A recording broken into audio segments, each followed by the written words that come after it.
Bien, buenas tardes. Mi nombre es Mariola Palma, soy profesora de la Universidad de Málaga, concretamente profesora de Trabajo Social y Servicios Sociales. Un área de conocimiento, una profesión que sí o sí tiene que estar en diálogo y en el encuentro, en el trabajo con otras muchas disciplinas, entre ellas, por supuesto, el periodismo.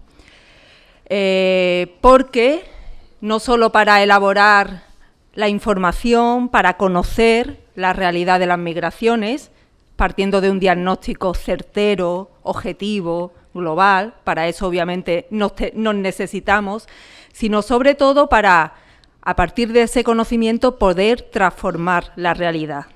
Y en eso también nos tenemos que encontrar, pasar de la información a la transformación. En ese reto estamos muchas disciplinas ocupadas y preocupadas y es para mí una oportunidad poder estar en este espacio compartiendo con vosotros este debate y esta reflexión. Sin embargo, aunque me apeteciera hablar del después, de cómo transformamos la realidad a partir de la información, que puede ser pista para futuros congresos, en esta mesa me voy a limitar a presentar a los compañeros que están aquí conmigo, a animar el debate, pero no voy a hacer mucho más y únicamente esto ya va a ser fácil porque teniendo en cuenta quienes me acompañan, teniendo en cuenta el tema y el contexto que se nos ha propuesto para el diálogo, creo que va a ser, como digo, muy fácil. Pensemos también que es la última mesa redonda de este congreso internacional que viene trabajando desde ayer y que ha recogido en un programa con un gran acierto, creo, felicito por ello a los organizadores, todas las voces y miradas que son necesarias para pararnos a reflexionar en torno al papel del periodismo, al papel de los medios de comunicación social en la realidad de las migraciones. Sin duda, como digo, un programa excepcional, pero que estará incompleto hasta que no escuchemos a estas tres voces, estas tres miradas que son imprescindibles porque todas ellas acumulan trayectorias reales, cercanas, de acompañamiento a las personas que migran, que se ven forzadas a migrar y que luego llegan aquí y conviven con nosotros. Creo, no sé si seríamos capaces en esta mesa de hablar también del después, no solamente de cuándo se llega o del origen, sino el después que pasa. Ayer salía en alguna mesa también y en esas historias del después tenemos todavía mucho que contar y que visibilizar. Bien, no me voy a extender mucho más, voy a pasar a presentar a los compañeros y tras la presentación voy a presentar a los tres, si os parece, a la vez, uno tras otro, y a partir de ahí sí que podemos ya empezar a contar con el tiempo para que podáis centrarnos en el tema. Bien, nos va a acompañar en este diálogo, que el diálogo que se nos propone tiene que ver con las formas distintas de acercarnos a las migraciones y para eso contamos con Francisco Cansino, allí a la derecha. Él es coordinador de CEAR, de la Comisión Española de Ayuda al Refugiado, aquí en Málaga, y tanto él como su entidad conoce en el día a día y acumula un gran saber, pero no solo un gran saber, sino un gran saber hacer en el campo de la intervención social con las personas que llegan a nuestra ciudad buscando refugio. Eso les posiciona y le hace tener una posición y una presencia muy relevante en el mundo de las migraciones a nivel general y aquí en particular en nuestra ciudad. De esa cercanía, de ese contacto, de ese acompañar a las personas después en su convivencia en nuestra plaza, en nuestros barrios, en nuestras ciudades. Posiblemente Francisco nos pueda hablar y nos ayude, ¿no?, a comprender mucho mejor todo lo complejo que gira en torno a la vida de estas personas. También nos acompaña Nayar El-Hamí, ¿sí? Ella es filóloga, es también escritora y creo que tanto que escribe desde los 11 años, ¿correcto? Más o menos. Ella, en sus relatos, en sus novelas, habla en primera persona, a modo autobiográfico, y nos cuenta su propia experiencia como inmigrante, también como mujer inmigrante. Quizás es una voz protagonista que desde su propia vivencia nos puede mostrar toda esta complejidad que tenemos que comprender, ¿no? Y ante la que nos tenemos que situar. Es autora, como decía, de diferentes novelas. Por algunas de ellas ha sido premiada. La hija extranjera obtuvo el premio San Joan, que es el tercer premio mejor dotado de habla catalana. ¿Sí? Y bueno, y sigue cosechando éxito. Su última novela, publicada en este año, Madre de miel y leche. Leche y miel, correcto. Pues seguro que le sigue abriendo nuevas oportunidades para dar a conocer su voz en este escenario. Obviamente esta perspectiva propia va a ser muy interesante a la hora de conocer cómo acercarnos a la realidad de las migraciones. Y por último, presentaros también a nuestro otro compañero, Alfonso Armada. Él es periodista, él es escritor, dramaturgo, poeta, y hasta donde conozco creo que todo lo que hace lo hace atravesado por las migraciones, no solo, gran parte. Ha sido corresponsal en conflicto en Sarajevo, estuvo cubriendo también el genocidio de Ruanda, conoce de primera mano las causas que expulsan a las personas de sus propios países. Ha tenido responsabilidad en la dirección de medios de prensa, escrita, digital. Actualmente es director de la revista digital Frontera D y presidente de la sección española de Reporteros Sin Fronteras, que me decía, ¿no?, que te tiene bastante ajetreado, como debe ser. Bien. Obviamente estaréis de acuerdo conmigo en que estas voces, estas miradas, tienen que estar hoy aquí para poder cerrar correctamente este congreso y, por lo tanto, lo primero que vamos a hacer es escucharlas. Desde vuestras experiencias, desde vuestras perspectivas, estaría bien que nos ayudarais a centrarnos en cuanto a cómo acercarnos a la realidad de las migraciones, desde qué focos, dónde ponemos los acentos, cuáles son los retos. Son preguntas que dejo en el aire, pero que a priori, en vuestro primer tiempo, una ronda de unos 10 minutos, podéis contarnos. Y a partir de ahí daremos pie también a preguntas y al debate posterior. Bien, comienza, por ejemplo, Francisco. ¿Sí? Bueno, pues gracias a todos por haber venido, gracias a la Fundación por haberme invitado, a Pablo personalmente, que le quede claro que la invitación pendiente era una cena, no era una invitación a esto, pero vale. No, te lo agradezco igualmente, pero bueno... Yo me sigo poniendo nervioso cuando hablo en público, a pesar de que, bueno, cada vez es algo más habitual, ¿no?, el hablar. Pero esta mañana le daba vueltas a qué podía contar, si lo dejo para última hora, el que os iba a contar. Y he decidido, bueno, primero, claro, uno siempre piensa en estas cosas, tiene que ser uno crítico, ¿no?, y tiene que contar algunas cosas que no van bien. Pero claro, dices, si vengo a criticar seguramente a periodistas que están concienciados y que abordan seguramente el tema de las migraciones desde un punto de vista en el que posiblemente estemos más de acuerdo que con los que no vengan a participar en este congreso, ¿no? Pero bueno, esto es lo de... Al final la bronca se las llevan los que van a misa, ¿no? Siempre dicen, hay que venir a misa, pero si es que estamos aquí ya, ¿no? O sea, no... Bueno, os ha tocado un poco, pero bueno, creo que voy a ser moderado. Os voy a contar un poco cuál ha sido... creo, nuestra relación con los medios y las cosas como han sido en los últimos años y dar algunas pinceladas que creo que pueden ser positivas pues para propiciar el debate posterior. Y me voy a ir al verano de 2015. En el verano de 2015, de repente, y sin saber muy bien por qué, se empieza a hablar de refugiados, ¿no? Empieza un boom mediático, que es una expresión que tampoco nos gusta cuando hablamos de refugiados, pero voy a contradecirme un montón y voy a decir cosas que no me gustan y voy a ser yo mismo el que lo diga, pero bueno. Se empieza a hablar de refugiados y por contaros una anécdota, yo estaba de vacaciones en Sicilia y me llamó una televisión, no voy a decir cuál de ellas, esto queda súper bien, lo de no decir quién, pero me llamaron y cuando les dije, mira, yo es que ni siquiera estoy en España, ahora mismo no sé exactamente, ni siquiera sabía realmente de lo que me estaba hablando.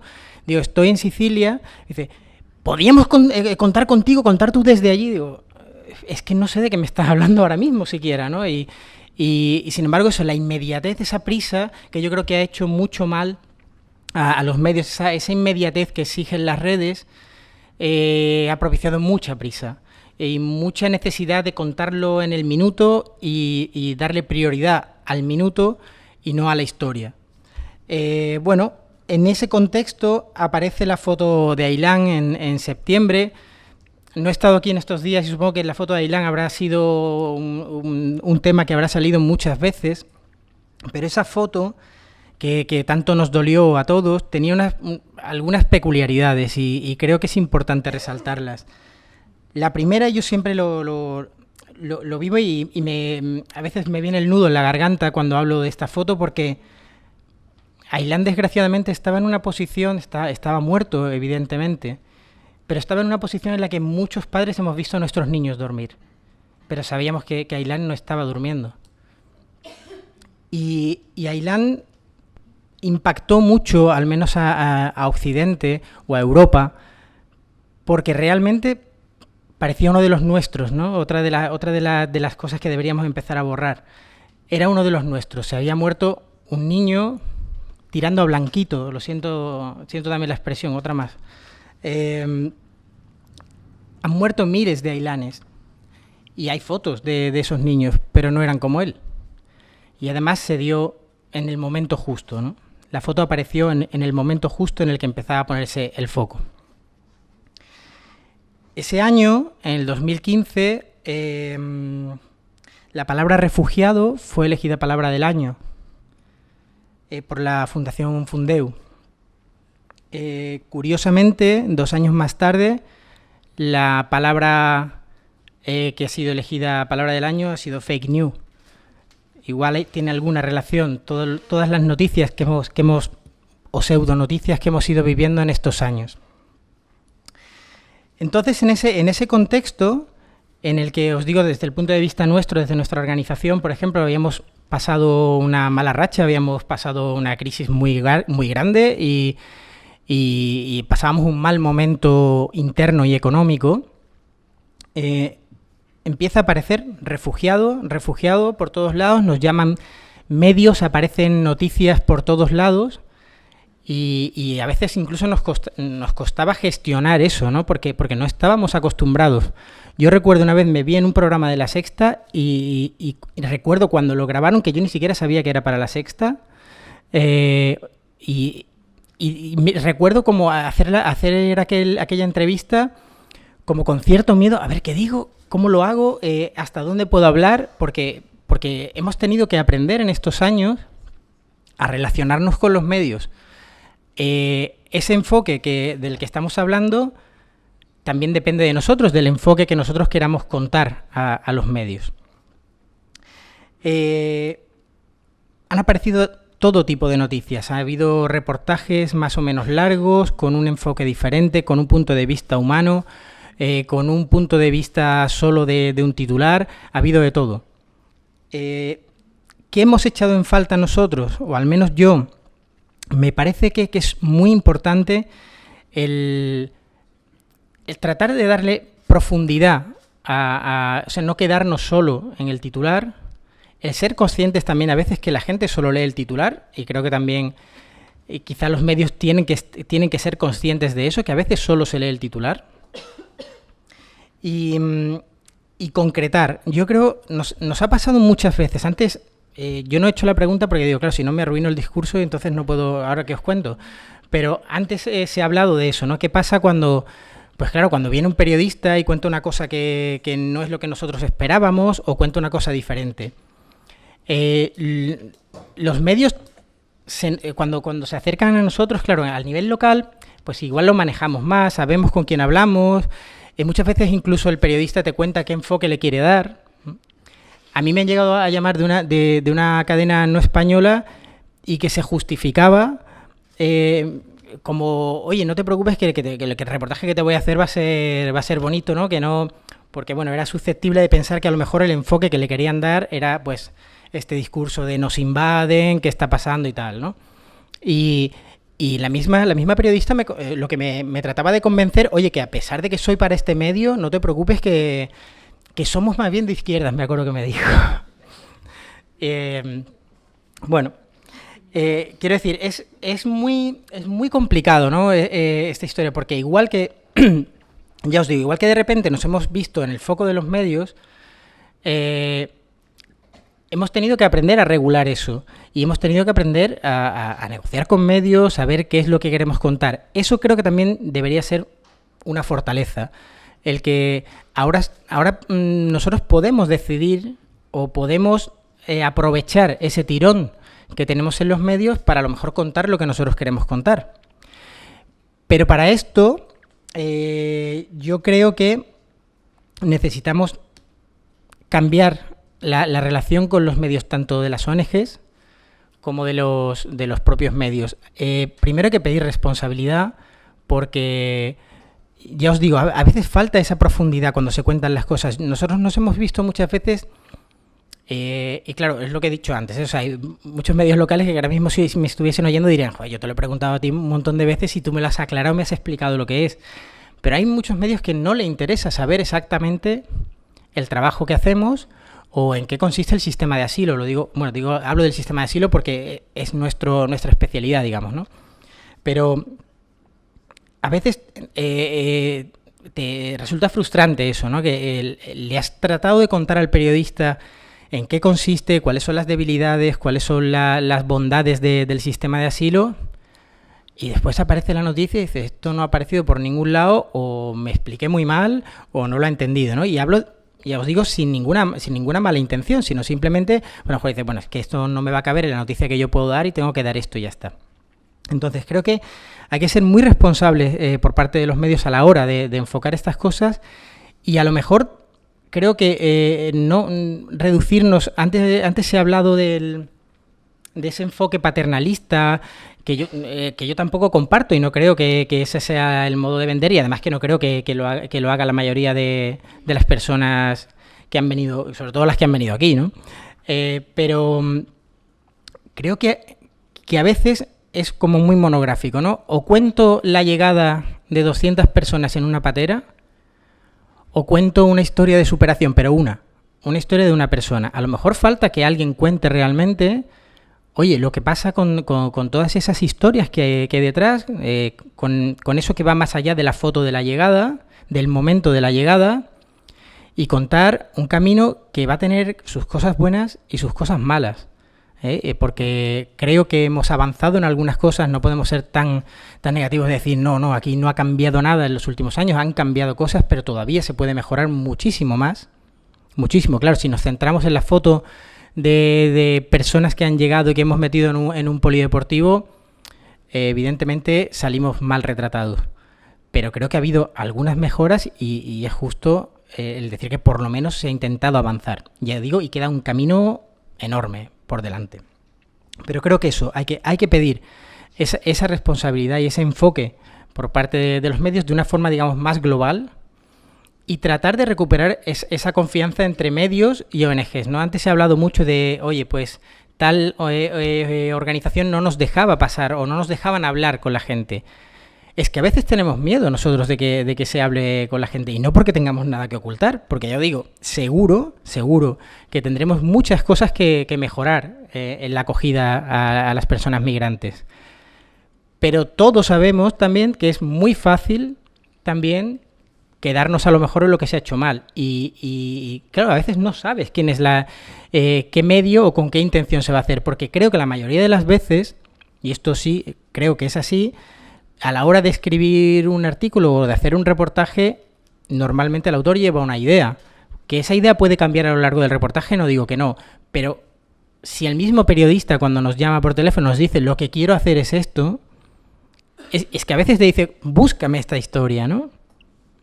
Entonces, creo que hay que hacer un esfuerzo por las dos partes, el mismo esfuerzo que hay que hacer también para la integración.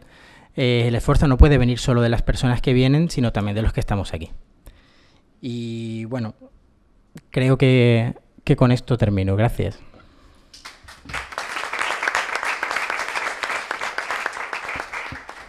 Continúas tú, allá. Hola, buenas tardes. También quería agradecer a Pablo que me haya invitado a estar aquí con vosotros.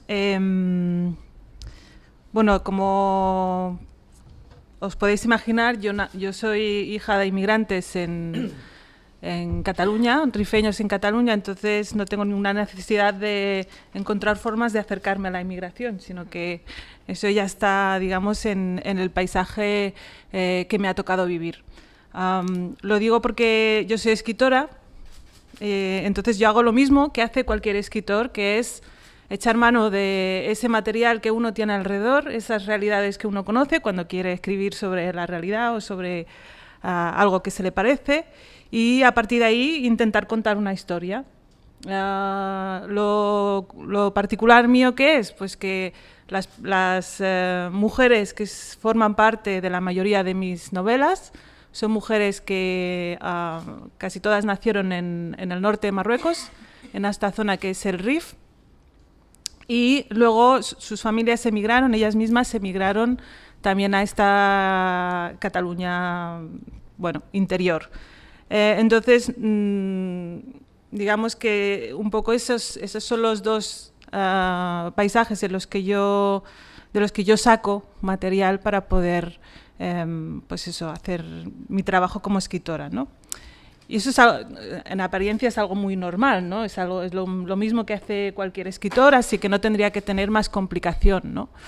El problema es que estoy hablando de una realidad que primero el lector, digamos, habitual, mayoritario, no la conoce, y después creo que con el tiempo la escritura se ha convertido un poco en una especie de instrumento de resistencia ante la tendencia de los medios en general, pero también de la sociedad, en convertir a las mujeres como las que salen en mis novelas o a personas como yo misma en objetos de estudio, personas sobre las cuales siempre se pone el foco para intentar entenderlas, para saber a ver qué es lo que les pasa, y desde una mirada exterior, desde una mirada siempre externa. Entonces, como podéis imaginar, eso no da una visión,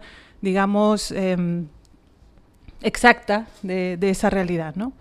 Y luego, otra de las, digamos, de las funciones que ha acabado teniendo la escritura para mí es la de resistir también al titular, al ser carne de titular, porque como os podéis imaginar, no hay figura más presente en los titulares de los medios que la mujer, no sé cómo llamarla, pero es lo que ha acabado siendo la construcción de la mujer musulmana.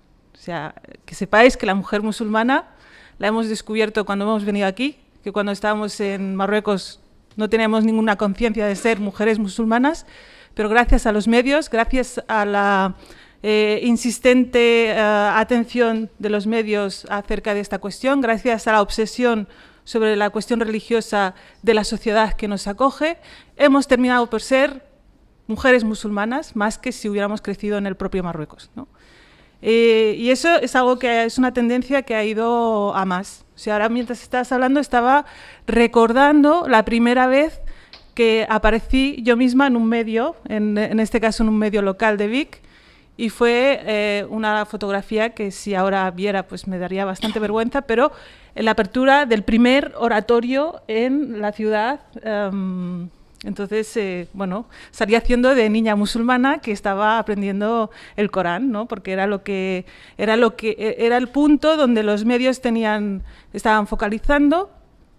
Entonces de ahí nos salimos o estamos en el momento de la llegada, el momento de que ahora ya es una llegada dramática, incluso aunque nos dejen ver poco de esa realidad, pues es una realidad dramática. y siempre estamos en ese momento inicial. Siempre estamos en ese punto de partida de la mesa anterior. Entonces ahí se construye una especie de foto fija en la que evidentemente una y otra vez estamos llegando. Siempre estamos en el momento de llegar. Entonces no podemos salir nunca de esa construcción en la que no hay más vida. Después de la llegada no hay más vida. Antes de la llegada no hay más vida. Entonces es muy difícil contrarrestar esa construcción. Es muy difícil. Realmente escribir desde ahí significa tener que luchar contra ese estereotipo y por lo tanto, bueno, tener que lidiar con los medios en ese sentido, ¿no? Yo creo que la literatura es un modo muy eficaz de intentar romper esos estereotipos, porque la escritura, por ejemplo, de una novela, a mí lo que me permite no es solamente centrarme en ese momento de la llegada, o en el problema de llevar pañuelo o no llevar pañuelo, o de cuestiones que habitualmente aparecen de forma muy muy puntual, ¿no? Con polémicas puntuales que encienden a todo el mundo y luego ya nadie se acuerda nunca más, sino que es un instrumento muy eficaz para ir mostrando pues lo que les pasa a las personas, porque lo que les pasa antes de irse, lo que les pasa cuando se va, lo que les pasa luego, las consecuencias de un proceso que es muy importante, pero también las consecuencias de la vida misma, ¿no? De cómo evoluciona la vida de cada cual, y también reflejar que es una realidad diversa en sí misma. O sea, no es que por el hecho de ser migrante uno ya es de un modo determinado, ¿no? Y a mí creo que una de las tareas más arduas cuando tengo que contar de qué van mis novelas es precisamente tener que hacer como muchísima pedagogía, o sea, no poder contar. Yo creo que no hago pedagogía dentro de los libros y no pretendo hacerla, y por lo tanto no quiero, digamos, ni autoexotizarme, ni dar una mirada antropológica, ni contar las cosas para que el que no las conoce las pueda entender, porque ya digo, yo quiero contar una historia. El problema es que al no conocer ese contexto es como que hay que estar derribando barreras continuamente, ¿no? O sea, y en cosas muy básicas. O sea, por ejemplo, ¿quién de aquí conoce la realidad del Rif? ¿Quién sabe lo que es el Rif? Una persona en toda la sala. Cuando el Rif, por ejemplo, que es esta zona del norte de Marruecos, donde se habla el rifeño, donde hay unas formas de entender las cosas un poco distintas, donde hay unas particularidades, que además es una zona especialmente castigada en las últimas décadas, y es una región que forma parte de la propia historia de España. O sea, no es que estemos hablando de algo que esté en las antípodas, sino que es algo que está en la historia de España y que explica muchísimas cosas que nos afectan muy directamente, pero ahora ya ni siquiera hay ese conocimiento del histórico del propio país, ¿no? Entonces, yo creo que una de las cosas que permite también la novela es, ya digo, poder ver esa diversidad de orígenes, de formas de digerir o de vivir, de experienciar el propio proceso migratorio. Por ejemplo, yo tengo las últimas novelas, que es Madre, leche y miel y La hija extranjera, y son dos puntos de vista, uno el de la madre y otro el de la hija, ¿no? Y son dos puntos de vista que tienen muchísimas cosas muy distintas, ¿no? Porque la forma en que la hija observa la sociedad de acogida no tiene nada que ver con la forma en que la observa la madre, ¿no? Que ya viene siendo adulta, que ya viene pues teniendo esa idea de que la inmigración es algo temporal, que tiene como objetivo conseguir un cierto beneficio, ¿no? Una cierta supervivencia, pero que no tiene esa conciencia de que vaya a ser un cambio definitivo, ¿no? Y la hija, en cambio, tiene mucha más conciencia de lo que es, por ejemplo, la cuestión de la discriminación, del racismo sutil, de los distintos mecanismos de exclusión con las que ella se va encontrando y que la madre no ve, porque a la madre le parece muy normal que cierta exclusión exista, porque nosotros al fin y al cabo somos invitados en estas tierras y vamos a pasar un tiempo y ya está, ¿no? Quiero decir que esa diversidad de opiniones, de formas de entender las cosas, no solo generacionalmente, sino en una misma generación, muchas veces no se ve en los medios, ¿no?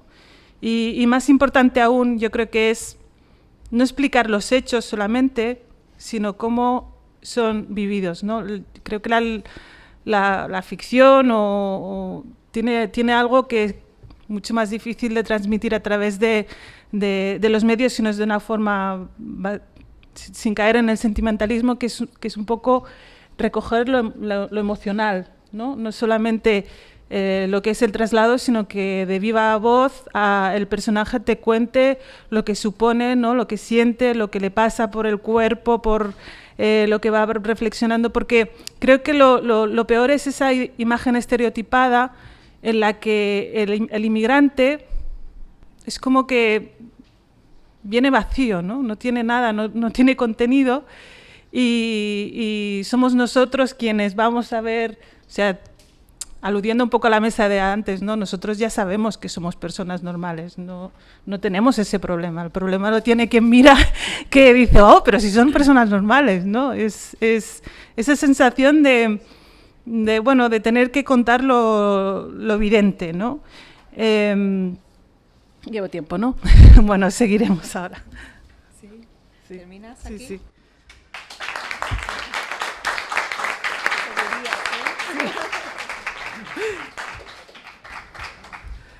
Hola, buenas tardes y gracias por la invitación.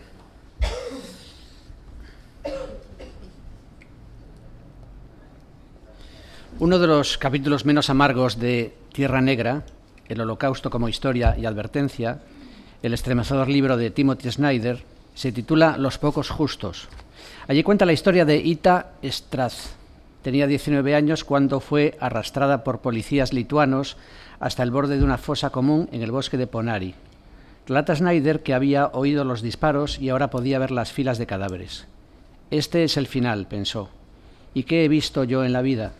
Desnuda, las balas le pasaban junto a la cabeza y el cuerpo.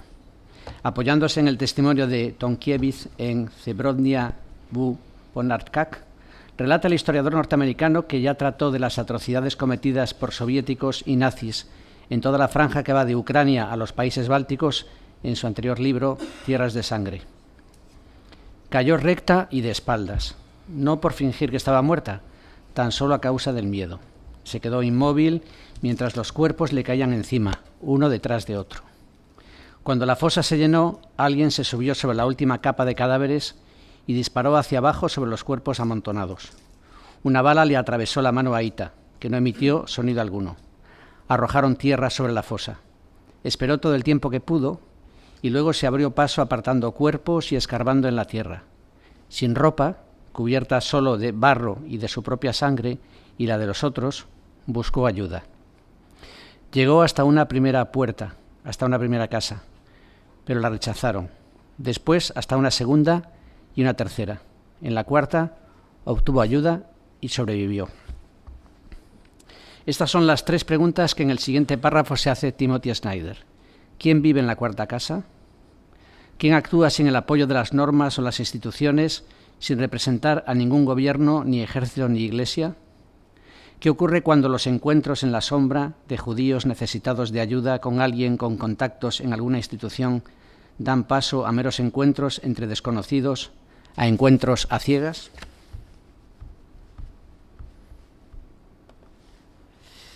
A pesar de haber, ese es otro texto distinto, a pesar de haber sido despedido hace meses de ABC, sigo leyendo el periódico todos los días. Gracias a eso, el pasado domingo pude disfrutar de un artículo de Álvaro Vargas Llosa titulado Inmigrantes reales y ficticios. Era muy interesante porque además era fruto del alma liberal que a veces anima el periódico donde durante 19 años fui libre para trabajar apasionadamente. Es alma liberal capaz de acoger un artículo que contradice algunas de las portadas más penosas publicadas por el periódico en los últimos tiempos. portadas que agradarían a tipos como el ministro del Interior italiano, ese tal Salvini. Portadas que hablan una y otra vez de invasión, de efecto llamada, de amenaza, y que además de partir de datos incompletos o burdamente retorcidos y así de sacar conclusiones erradas, ataca dos principios que se supone forman parte del corazón del diario monárquico de la mañana: la compasión cristiana, el liberalismo. El liberalismo que sin vergüenza proclaman cabeceras como el semanario británico The Economist, partidario del libre movimiento de personas como uno de los fundamentos de la riqueza de las naciones. Además, para un pueblo de migrantes como el español, la memoria debería ser una tradición mejor cultivada. Y eso vale para todo el país, para todas las nacionalidades y regiones. Y añade Vargas Llosa: en el debate sobre la inmigración que tiene enconado a medio mundo, basarse en hechos reales. Esto que suena elemental es dificilísimo cuando en ciertas discusiones políticas intervienen los instintos disfrazados de argumentos, porque esos instintos, y principalmente el del miedo, influyen poderosamente en la repercusión que se tiene de los hechos. Termino con unos pequeños datos. Los estadounidenses piensan que la inmigración legal abarca el 36% de la población, pero la cifra real no supera el 10%. Pasa algo similar con los indocumentados, que solo suman 3,5%, pero que el público piensa que son muchísimos más. Los franceses creen que los inmigrantes legales suman 30%, pero la cifra real es 12%. La diferencia entre percepción y realidad en Alemania es 2-1. En Italia, donde la inmigración jugó un papel determinante para que la Liga y el Movimiento 5 Estrellas obtuvieron resultados electorales que a la postre les permitieron formar gobierno de coalición, se cree que la inmigración legal abarca más de la cuarta parte de la población, cuando en verdad no es más que la 10ª parte. Por otro lado, en gran parte de los países europeos, los indocumentados no llegan al 0,5% de la población, una proporción liliputiense. Bueno, podríamos seguir así con datos y más datos, porque el problema que tenemos los periodistas, y cojo el guante de mi compañero del extremo, creo que los periodistas tenemos que hacer una gran ejercicio de autocrítica de cómo estamos contribuyendo precisamente a reducir la complejidad del mundo y los hechos a emociones que al final provocan reacciones políticas atroces. Y es una tendencia además que va a más, porque el ruido que hacen, además, uno de los grandes éxitos que tienen los movimientos populistas es que tienen soluciones aparentemente muy fáciles para problemas muy complejos y estimulando precisamente lo peor de las emociones de la gente recurriendo a datos falsos. El tema de esta última mesa, y vamos un poco a pruebas de tiempo, era sobre todo qué ópticas o cómo enfocamos la inmigración. Bueno, yo creo que en ese sentido creo que es algo aplicable a todo tipo de periodismo. Leila Guerriero, cuando le preguntaron qué es periodismo cultural, ella decía, es buen periodismo. Hay buen periodismo cultural y mal periodismo cultural, pero a fin de cuentas lo importante no es la materia con la que tratas, sino cómo utilizas esa materia. Y creo que hay un argumento fundamental, y que yo recurro siempre a una filósofa francesa, Simone Weil, que creo que convirtió su propia vida en su forma de estar en el mundo, en ponerse en el lugar del otro, literalmente. Y creo que el trabajo del periodista es fundamentalmente ayudar al lector a ponerse en el lugar del otro. Y esto se consigue pues con tiempo, con dedicación, con cercanía, con escuchas y sin prejuicios. Algo también que es muy difícil porque todos partimos de nuestra memoria vital y eso configura una especie de espectro de prejuicios con lo que es muy difícil combatir. Bueno, me gustaría pasar sobre todo al debate, mencionar dos cosas también recientes de los periódicos. Yo leo los periódicos porque tengo esta especie de, a pesar de ser periodista, leo periódicos también, porque se encuentran cosas en los periódicos todos los días. El pasado domingo, en El País, Manuel Vicent escribía un artículo llamado Salvamento. Hablaba precisamente del rescate de inmigrantes y tal, y se preguntaba, ¿quién salva a quién? ¿Estamos salvando a los inmigrantes, estamos salvándoles a ellos o estamos salvándonos a nosotros mismos? Hay implicaciones literales que tienen que ver con la demografía y tienen que ver también con nuestra propia actitud. El artículo anterior se titulaba La cuarta puerta, la niebla moral de Europa en el tema de la inmigración. Creo que el tema de la inmigración es un tema clave para determinar, salió un poco de pasada en la anterior mesa, es un tema clave para determinar en qué nos queremos convertir, en qué queremos convertir Europa. Y de las decisiones que tomemos y de las decisiones políticas que tomemos, al final quereremos una Europa u otra. Y por último, el domingo pasado también había un fantástico artículo en El País, que si no han leído les ruego que lo busquen, escrito por un filósofo francés, por Etienne Balibar. Decía, por un derecho internacional de acogida. Es una apuesta muy clara, porque uno de los grandes debates, y creo que mi compañero del extremo lo puede explicar muy bien, este debate ya viejo sobre el asilo, la acogida, los inmigrantes legales, los inmigrantes económicos, los inmigrantes políticos. Bueno, creo que él plantea que lo que hay que hacer es evitar esta especie de jerga política, diplomática, jurídica interesada para separar unos de otros, que lo que busca sobre todo es dificultar precisamente la acogida y la inmigración. Y él plantea una serie de soluciones, que son bastante entusiastas y utópicas desde el punto de vista político, pero creo que van un poco a la raíz del problema. Resumiendo la tesis de Etienne Balibar, los migrantes en plena errancia deberían gozar de unos derechos capaces de contrarrestar las leyes y los reglamentos estatales para que su dignidad no acabe pisoteada como ocurre en la actualidad. Y leo el final del artículo, después de hacer varias propuestas muy concretas. Rancière llama la parte de los que no tienen parte, es decir, la falta de derechos que es necesario subsanar para que la humanidad rime por fin con igualdad. Se trata de saber si la humanidad va a expulsar de su seno a esta parte de sí misma o si va a integrar sus exigencias a su orden político y su sistema de valores. ¿Es una opción de civilización? Es nuestra opción. Lo dejo ahí, pero podemos hablar ahora, Darwin, entiendo.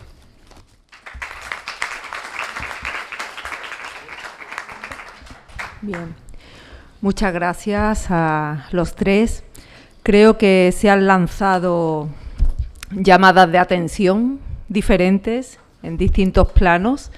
No sé si por parte de los asistentes tenéis algunas cuestiones, preguntas, reflexiones, dando respuesta a esas provocaciones que he entendido que también están sobre la mesa.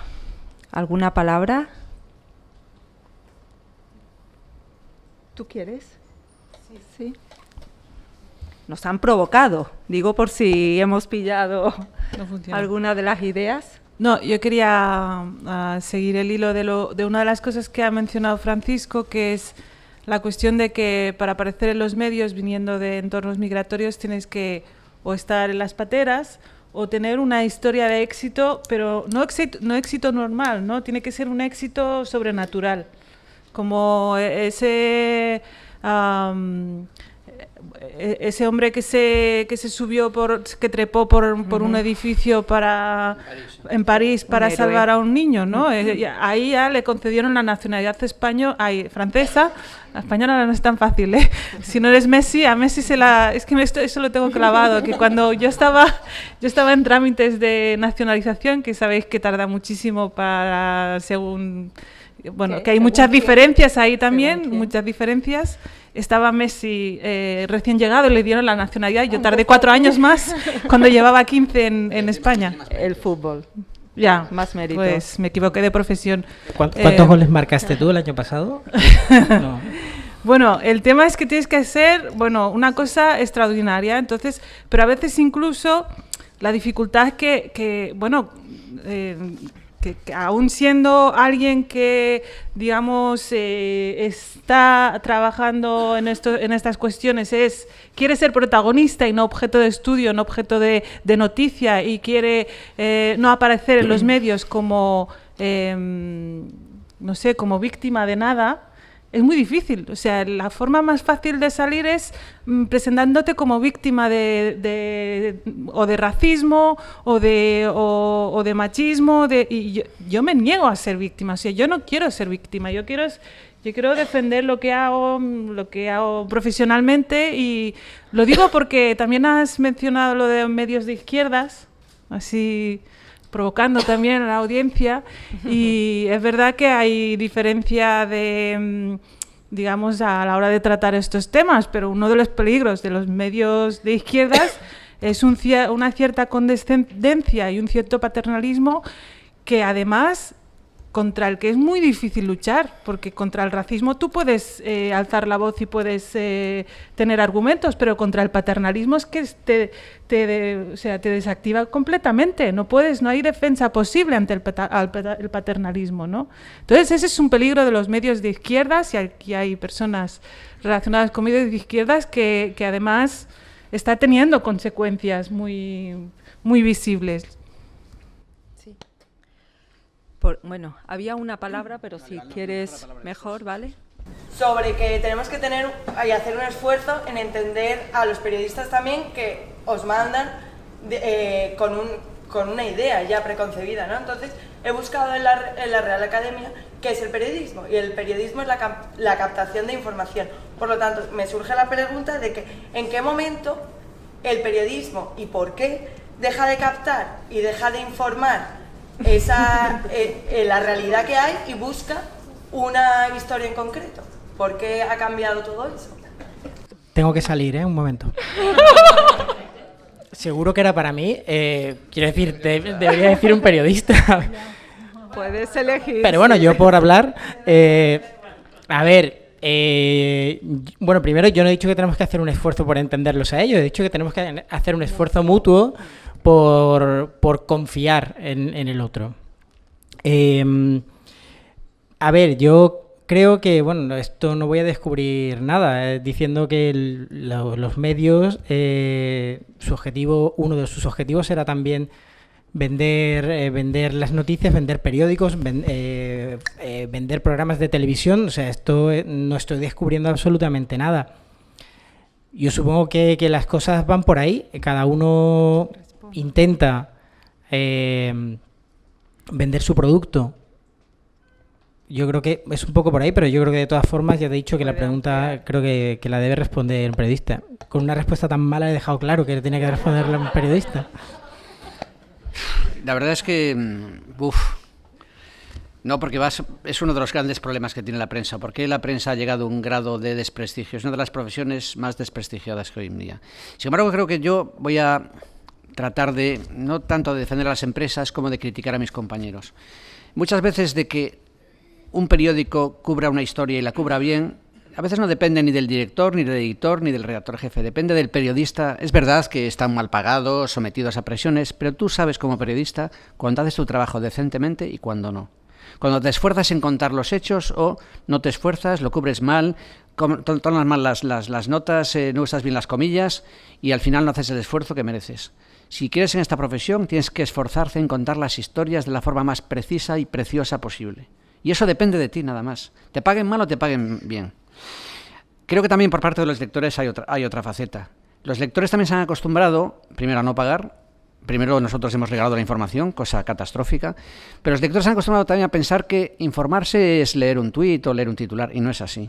Lo decía Ignacio Remonet, informarse cuesta. Si queréis informaros, tenéis que esforzaros en informarlos. Hay muchísimas fuentes informativas y muchas muy buenas, pero exige tiempo por parte del lector. ¿Que no quieres saber? Bueno, es tu libertad. Pero al final la realidad te va a comer si no estás informado de lo que ocurre. Y por último, ¿cómo informar de esto? Bueno, yo he traído un libro que se llama Hostal Europa. Hostal Europa está escrito por José Antonio Sánchez Manzano, que pasó mucho tiempo en Bulgaria, y cuenta la situación de los inmigrantes en Bulgaria, en un país de la Unión Europea, con muchas limitaciones, que viene de la Europa del Este, y cuenta circunstancias terribles. Y los propios inmigrantes que se prestan a ser entrevistados por él dicen, bueno, ¿pero qué sentido tiene esto? ¿En qué va a cambiar mi vida porque yo te cuente mi historia y aparezca en este libro? Bueno, es una gran pregunta. El trabajo de José Antonio lo ha conseguido publicar en este libro gracias al crowdfunding en que mucha gente hemos contribuido y se ha publicado. Bueno, este libro hay que leerlo para saber qué pasa en Bulgaria y dedica todo un esfuerzo, porque también lo que pasa muchas veces en los medios, con la propia dinámica esta de conseguir muchos pinchazos, muchas visitas que no van a ninguna parte, porque además no dan rentabilidad ninguna. El camino lo marcan el New York Times, el Washington Post. Hay que pagar por la información, hay que pagar bien a los periodistas y hay que contar historias que valgan la pena y que te expliquen el mundo. Y eso hace falta tiempo. Y por último ya, voy a aprovechar, porque la moderadora no me ha dicho nada, mandar la píldora de Reporteros Sin Fronteras, porque a fin de cuentas, para que os hagáis socios de Reporteros Sin Fronteras, porque no es una defensa corporativa. O defendemos el periodismo crítico en periodismo, o creo que la democracia se resquebraja. Y hay además ahora amenazas directas y asesinatos de periodistas asesinados por contar la corrupción, que o defendemos el derecho y la necesidad de las sociedades de estar informadas, o la democracia se resquebraja. El papel del periodismo es ser contrapoder y hablar de las vergüenzas del poder político, del poder económico, del poder judicial, y para eso hace falta, bueno, periodismo. Hay cuotas de 20 euros para estudiantes, que son muy baratas, y hemos abierto además la asociación para cualquiera que nos quiera apoyar, y os lo agradecemos porque intentamos eso, que los periodistas puedan hacer su trabajo. Gracias.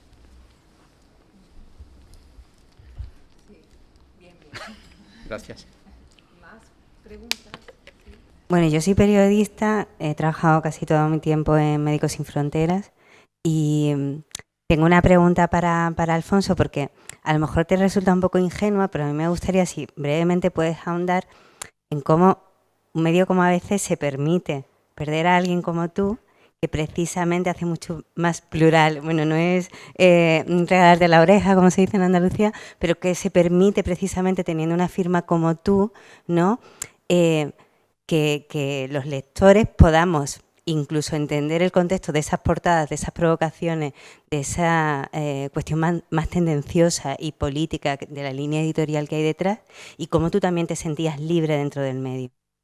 Y luego a Francisco un poco, porque bueno, al final hoy teníamos aquí otras compañeras que estaban pues en ACNUR, en CEAR, que han pasado también, porque al final muchas son de la misma organización. Yo quería ahondar también, no solo en la parte, porque muchas veces detrás de las ONG, entre las ONG, la sociedad civil y las personas, digamos, que son el objeto de nuestro trabajo, estamos estos profesionales, ¿no?, que intentamos al mismo tiempo hacerlo de la manera más profesional también, pero que muchas veces, y es lo que yo me estoy encontrando con compañeros aquí, también he estado con una de ACNUR y demás, realmente desbordados con la situación que se están viviendo, como no pueden realizar, ¿no?, esa labor, pues, y se supone, para otros compañeros que están en misiones de afuera, que el hecho de trabajar aquí es más fácil que estar en el terreno y en misiones. Quería un poquito si me puedes abordar ese tema, siento no ser breve.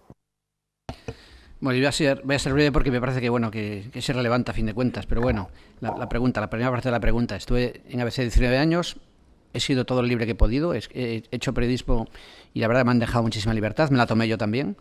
Y sobre las portadas, bueno, en ABC hay grandísimos periodistas y esas portadas pues no hacen justicia al trabajo que hay detrás. Las portadas muchas veces son sensacionalistas, resumen una idea de forma muy abrupta y muy áspera, de brocha gorda, y creo que además se hace flaco favor a la propia calidad de lo que hay dentro, porque dentro hay buenos periodistas haciendo buen trabajo en muchos ámbitos además. Entonces, pues es una simplificación.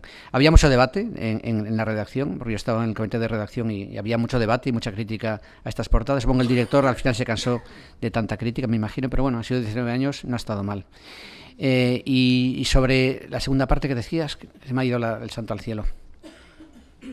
¿Había algo más? No me acuerdo qué. Bueno, dejamos a Francisco.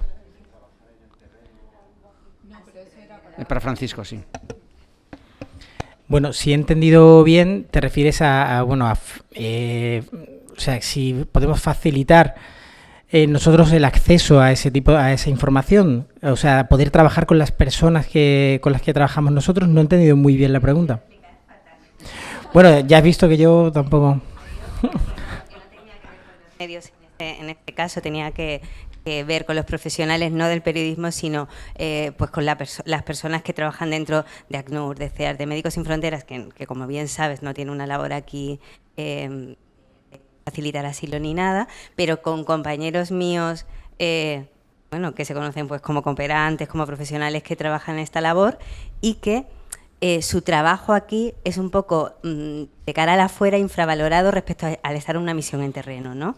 Y como lo que yo percibo de compañeros míos que han estado en Médicos Sin Fronteras y que ahora están en otras organizaciones prestando su atención y su trabajo profesional aquí, ese desborde también, porque realmente se sienten que esa atención cualificada y profesional nos está dando en número y en calidad, ¿no? Me refería un poco a eso. Uy, yo soy sin entenderlo, perdona, de verdad que no quiero... No, pero quiero decir, ¿te refieres al trabajo de los periodistas? De las ONGs.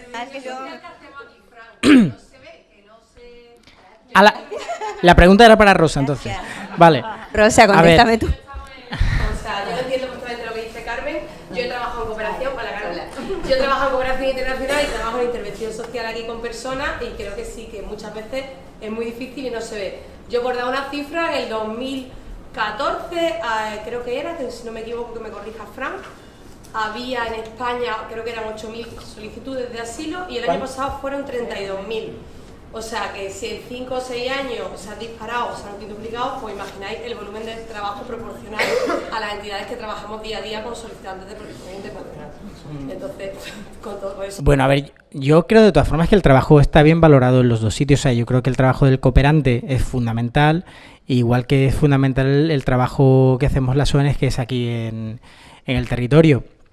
es verdad que el crecimiento ha sido brutal. Las plazas que nosotros teníamos, por ejemplo, de acogida en Málaga, nos movíamos entre 2 programas, el programa específico de asilo y el de ayuda humanitaria. Estábamos en un total de 65 plazas y ahora estamos en 200 y pico. Y hablo de CEAR, no hablo de otra organización. O sea, claro, el trabajo se ha disparado y es verdad que todavía estamos en una fase de acoples que en los últimos años han sido trepidantes y están siendo trepidantes, ¿no? Es como cuando la gente dice, uy, es que el verano ha sido muy duro. No, el verano está siendo muy duro. Esto no ha acabado todavía. O sea, de pateras nos quedan un montón. Yo no sé, yo no percibo que no esté tan bien valorado el trabajo. No sé si... ¿Ves, tío? Si la próxima... A mí me invitas a cenar y... Esto es un debate participativo a todas luces. Bien. Sí, podéis seguir. Bien, si no hay más palabras y viendo la hora, es hora de cerrar, ¿sí? Bien. Pues lo decía al principio, yo creo que queda además de manifiesto que el compromiso por la defensa de los derechos de las personas, de todas las personas, obviamente, también de las que llegan, se quedan, se van, de todas, es algo que nos preocupa a diferentes profesiones y diferentes agentes. Bien, agentes del periodismo, trabajo social, la acción social, y está claro que en eso nos tenemos que poner todos a una como retos de trabajo compartido, porque si no lo hacemos de esa forma, bueno, pues estaremos un poco flaqueando en el objetivo fundamental, que es conocer al otro, pero no por estudiarlo, ¿no? Como decía Nayá, no por entrar, sino por desde ese conocimiento enriquecernos todos. Tenemos que aprender de las experiencias, de la vivencia, que en este caso nos están aportando la diversidad cultural de una sociedad en la que somos distintos, diferentes, pero que obviamente cuantos más en ese sentido, a nivel de riqueza, pues mejor, ¿no? En ese plano me encantará volver a vernos. Es verdad que esta mesa era de cierre y todo lo que cierra deja la puerta abierta para futuras ocasiones. Así que no es el final de nada, sino que yo creo el principio de los pasos siguientes en los que nos tendremos que seguir encontrando. Muchas gracias y buenas noches. Bueno, yo quería reír el último, una última palabra. Quería dar las gracias, aparte de los componentes de la mesa, a todos vosotros por venir. Había muchas otras posibilidades para pasar las 2 tardes de la mañana. No lo dije al principio para que estuvieseis aquí, no lo siguierais. Y no, en serio, muchas gracias por venir. Han sido, no me equivoco, 5 mesas redondas, 3 conferencias. Ha sido un esfuerzo de organización y creo que ha merecido la pena pues hablar y eso. Pero un privilegio que haya habido público suficiente y además público tan joven. Quería también dar las gracias, que es muy importante, a la Diputación de Málaga, porque gracias a su financiación hemos podido organizar la jornada. Y bueno, seguimos con el espíritu de la Fundación Manuel Alcántara. Y Carmen, el hashtag ya es muy tarde para decirlo, ¿verdad? Lo tenía que decir al principio y se me olvidó. Quien quiera hacerse amigo de la Fundación, pues también puede hacerlo después de hacerse socio de Reporteros Sin Fronteras. No, hay unas tarjetas en los asientos por si alguien quiere hacerse amigo y veo pastas todavía. Tenemos que irnos, la verdad es que tenemos que irnos para que limpien, pero quedan algunas pastas si alguien quiere salir corriendo. Pues muchas gracias y seguiremos organizando actividades.